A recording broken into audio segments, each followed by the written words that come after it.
আসলতে স্যাৰ কালি আমাৰ লগৰে স্টাফৰ এজনে কালি ষ্টৰত গৰু মাংস লৈছে যেহেতু আমাৰ ষ্টৰত একো নন ভেজ এলাও নাই অকল কণী খাব পাৰে সেইটো আনিব পাৰে তো গৰু মাংস লৈ আহিছে আমি একেটা ষ্টাফ ৰুমতে আমি সবে লাঞ্চ কৰোঁ মানে সবে মিলি কিনে লাঞ্চ কৰোঁ তো একেটা ষ্টাফ ৰুমতে আমি গৰু মাংস আনিলে আমি কেনেকৈ লাঞ্চ কৰিম তো আমি এছএমক কালি ইনফৰ্ম কৰি দিছোঁ যে এনেকুৱা ঘটনা ঘটিছে এছএমে এতিয়ালৈকে একশ্যন লোৱা নাই একো তো আমি এছএমক কৈছোঁ যে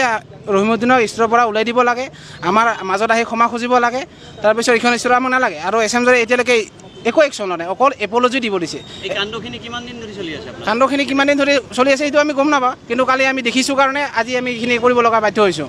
আপোনালোকৰ ওপৰ মহলত খবৰ দিছে না খবৰ দিছোঁ আমাৰ ওপৰ মহলত আমি খবৰ দিয়াটো আমাৰ অধিকাৰ নাই আমাৰ যিখন ষ্ট'ৰ মেনেজাৰ আছে ষ্ট'ৰ মেনেজাৰ আমি ইনফৰ্ম কৰিছোঁ ষ্ট'ৰ মেনেজাৰে ওপৰৰ খবৰ দিব কিন্তু তেখেতে এতিয়ালৈকে ইনফৰ্ম কৰা নাই আমি আজি ৰাতিপুৱাৰ পৰা লাগি আছোঁ এইটো আমাক বিচাৰ লাগে বুলি কিন্তু এতিয়ালৈকে এছএমৰ এতিয়া আহি পোৱা নাই এতিয়ালৈকে এছএমে ষ্ট'ৰ মেনেজাৰৰ নামটো কি ষ্ট'ৰ মেনেজাৰৰ নাম হ'ল জাবিৰ আহমেদ আৰু যিজনে খাইছে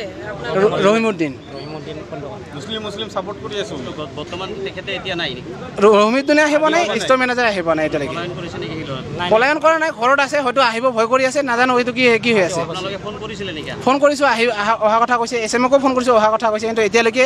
একো দুয়োজনে আহি পোৱা নাই হেড অফিচৰ পৰা কিবা যোগাযোগ কৰিছে নেকি হেড অফিচৰ পৰা যোগাযোগ কৰিছিলে কিন্তু এতিয়া কৈ আছে যে আমাৰ দাবীখিনি মানি ল'ব যে আমি কৈছোঁ যে ৰহিমউদ্দিনে আহক আমাৰ মাজত ক্ষমা খোজক আৰু ৰেজিগনেশ্যন লেটাৰত চাইন কৰক সেইখিনিয়ে আমাৰ দাবী আৰু ৰেজিগনেশ্যন চাইন কৰক আমাৰ চবৰে আগত আমাৰ ষ্টাফৰ আগত ক্ষমা খুজিলে হ'ল খালি এছএমজন চেঞ্জ হ'ব লাগে আমাৰ ষ্টৰৰ পৰা আৰু ষ্টৰটো আমাক অলপ শুদ্ধ কৰিব লাগে এইটোৱে কথা মানে আমাৰ যিটো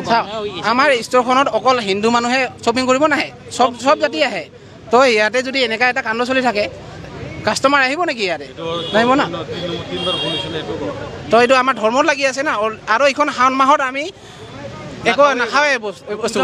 তো এইখিনি আমাৰ অশুদ্ধ কৰিছেনে নাই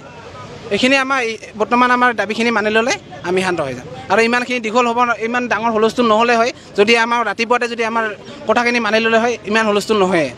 তো এইখিনিৰ কাৰণে আমি হুলস্থুল কৰি আছোঁ এই আৰু